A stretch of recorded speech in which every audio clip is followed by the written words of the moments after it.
the Magician.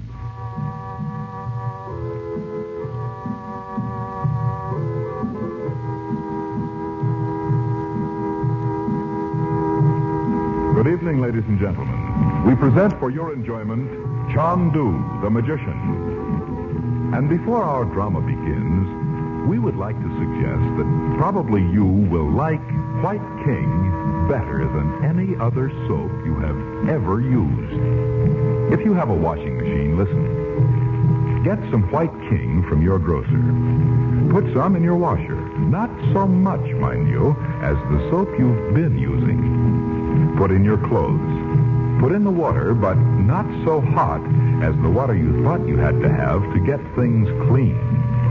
Then turn on the power. Run your wash through and just see with your own eyes what happens. We try to make this radio drama thrilling, but honestly, what a thrill you'll have when you see clothes washed with this different kind of soap. Save on your soap bill. Save on your gas bill. Save on your clothes bill. You'll say, I love White King granulated soap.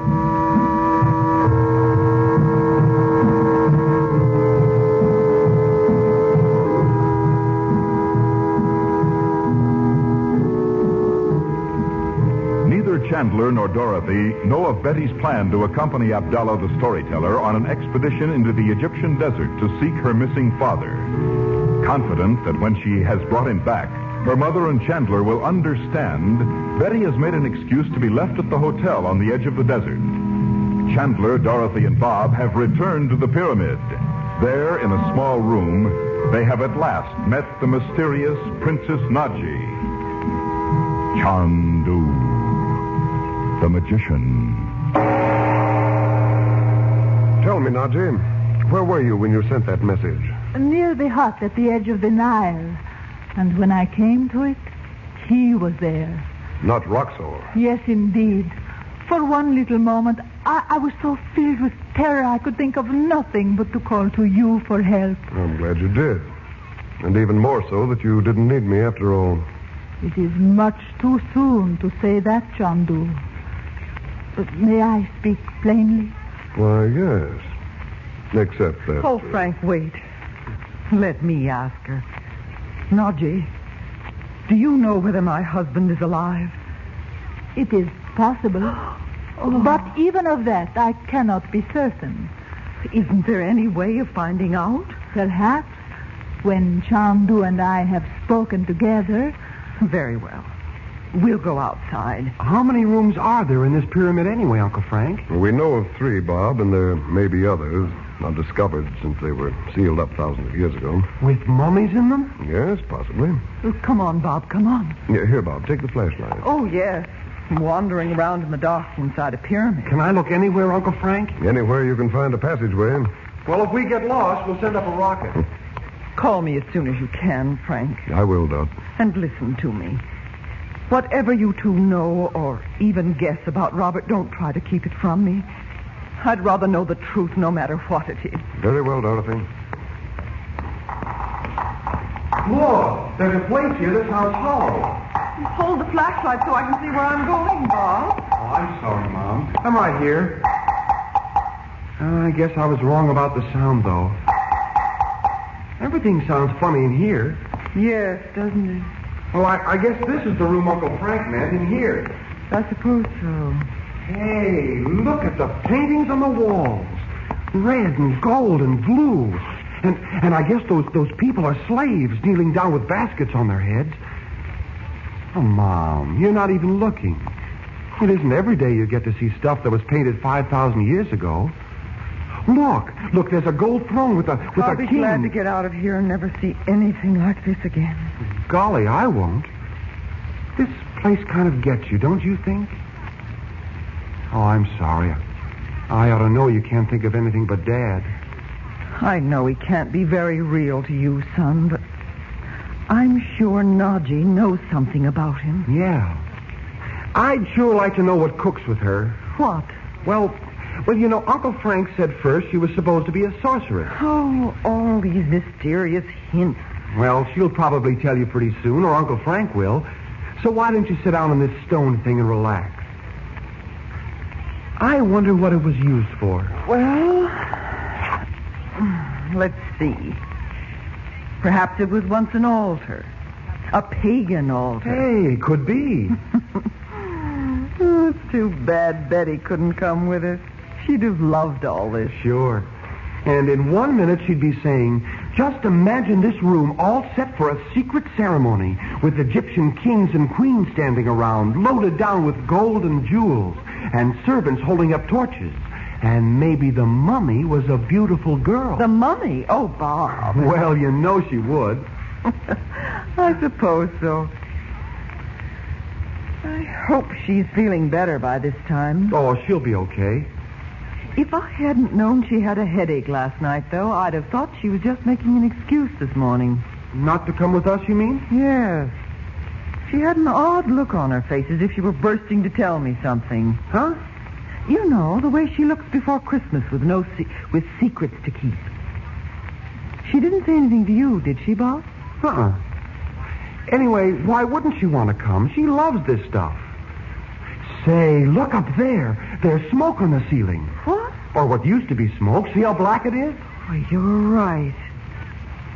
Smoke from torches that went out 5,000 years ago.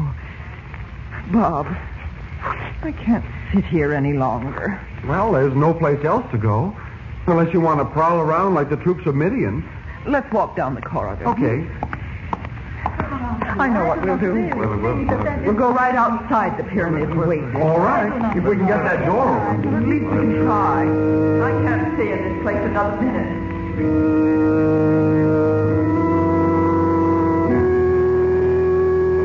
You told me 12 years ago that sent me to the yogi in India, Nadji. I am glad.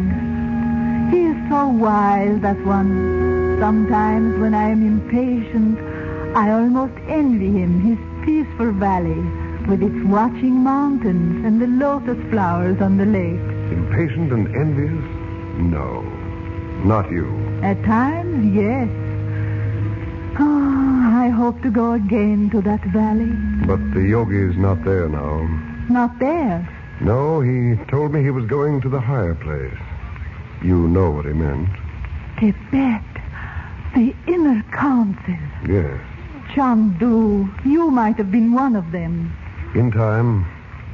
But suddenly, there in India, I began to feel that something was calling me back to America. And then in the crystal, I saw the dark cloud that overhung my sister's house. Need you have given up so much to go to her? I had to, Nadji. Or feel as if I were cooperating with all the forces of evil. Does she know what this means to you? No. No, I sometimes think she half believes I'm with the Secret Service. But she can't know of my real work. Nor of her husband? No, he never told her. Nothing of the great discovery he hoped to make? He did make it, Nadji. More than 9 years ago. No. But no one knew it. Dorothy locked up his rooms after he went away the last time, and they were never opened again. Until I went back. Not when he was believed dead? No. I still don't know what the discovery was. We found instructions that the drawings and formulas were to be destroyed at once, if Robert died. 9 years. It is not long, even as men count time. And yet, how long to expect the secret to remain hidden? If only I'd known of it. Well, it was stolen, and we must go on from there. And you have become Chandu and have received the emerald casket from the yogi himself. You know that? Yes, he did give it to me. So we will defeat Roxor. He is the very incarnation of evil. I'm sure of that. But what does he want? No one can be sure, but you and I both know of the vicious force which has lifted its head in the world. Only too well. I believe Roxor is behind it all. He is insane for power, as Hitler was, but with more cunning. He has convinced himself the world must bend to his will. So many men have. Yes, I know. We saw you in the crystal. But, Chandu, you do not know what Mustafa has done. Mustafa? He's a member of the Brotherhood. No longer. He has betrayed us for Roxor's promise to make him rich. Was that the reason you thought Roxor might be hiding here? Did Mustafa dare to tell anyone about this meeting place? Yes, Chandu. And now Mustafa has sworn his last false oath. You understand? But Nadji, we must give up this room. We can't meet here if Roxor knows about it. What if he came through the secret door and hid in one of the passageways? He could not have come before yesterday, and he did not come here then. I hid myself well and watched all day. Well, why didn't you tell me when I came here looking for you? Because at first, in the darkness, you were only footsteps. I thought I had caught Roxor in my trap. But then when I'd come down from the small room, you were gone. I see. Well, there's one good thing about all this. If he does come here thinking we don't expect him... You might meet him face to face. I'd like nothing better. But there is one very odd thing, too, Chandu. What's that? Today, before you arrived, I found something most curious. Oh? In the outer corridor, where the statues of the old Egyptian priests sit on both sides... Yes, I know. There is one empty niche. Yes? In that niche, this morning, I found the impression of a man's body in the dust. Nadji, are you sure? If you doubt me, look what I have rolled up in my handkerchief. What is it? Well, it looks like tobacco. Brown flakes of tobacco. In the niche where a man had seated himself. To wait. Perhaps for you. For me. But if you were here all day yesterday and... Did you search all the rooms we know? This morning, I mean. Yes, and found nothing else. But this I know. Tobacco is of today, not of 5,000 years ago. Whoever it was sitting so patiently among the statues... The psychic summons. We are to see the yogi again, from his high place in the mountains. Chandu, can you receive the message without your crystal? Right. I have it here. I'll blow out the candles. Conditions in this ancient place must be particularly favorable for receiving a message. Yes, the picture is forming already. But it is not India, Chandu. No. It looks like the hotel. Mena House. Oh, this is most strange. Hot sun and breathless heat. Well, why should I see Mena House only a short distance away? Oh, and what a feeling of ill omen darkens the crystal. Oh, there's a Bedouin in the clothes of a sheikh, dressed for a festival. Gold cloak, blue robe and all. He's helping an Arab girl into a car. Why should such a girl be visiting Mena House alone, without an older woman? And what can it have to do with us? Not horses, not camels. A motor car. It's coming toward us. Closer. Closer. It's almost upon us. Dorothy! Bob! Come here! We must go! Hurry! What is it, Chandu? Please, what is it? Of course you couldn't know. You've never seen her. The girl in that car is Betty.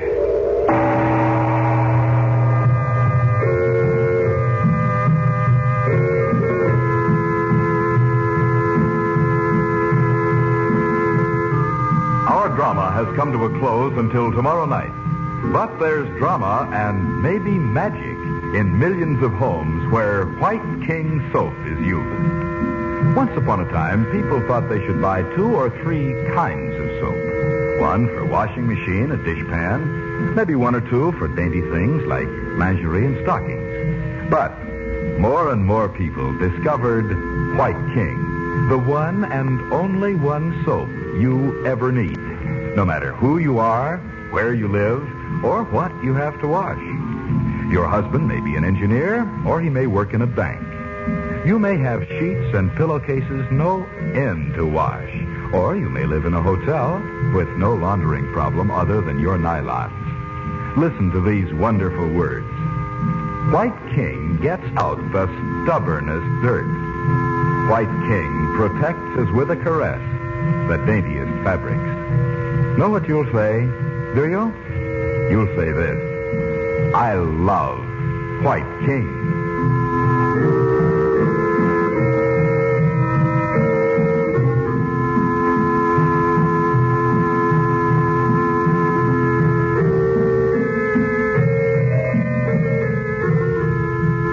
Chandu the Magician is based on an original radio drama created by Harry A. Earnshaw and is written by Vera Oldham.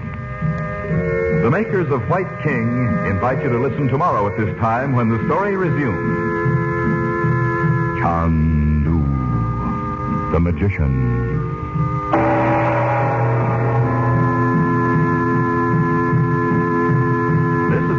Don Lee Broadcasting System.